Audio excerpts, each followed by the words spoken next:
நீங்க சொல்லலாம், எதுக்குனாலும் நான் தேடி தேடி போக வேண்டியதா இருக்குது. அன்புன்னா தேடி போக வேண்டியது இருக்கு, தேவைன்னா தேடி போக வேண்டியது இருக்குது. நான் எல்லாரையும் தேடி தேடி போகிற அந்த நாள் என்னைக்கு நிக்கும்? நான் என்னைக்கு இதை ஸ்டாப் பண்ணுவேன்? நான் தேடி போகவே கூடாது.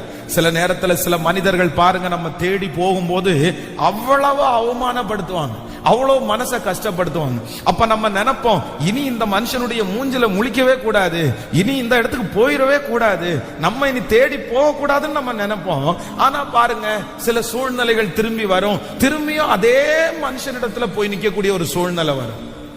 ஏன் பெரிய ரோசக்காரனாட்டும் போனவன்னு திரும்பி வந்த அப்படின்னு அந்த இடத்துலயும் பாத்தீங்கன்னா சில நேரத்துல நம்ம ரொம்ப அவமானமா பேசுவாங்க. அப்படியே நம்ம போயிட்டு வந்த வர இப்ப என்ன எங்க வச்சுட்டு வந்தோம், மூஞ்சி எங்க வச்சு வந்துருந்தேன் அப்படியெல்லாம் கேட்பாங்க. அப்ப திருப்பியும் நம்ம அவங்க முன்னாடி வெட்கப்பட்டு நிக்க வேண்டிய சூழ்நிலைகள்.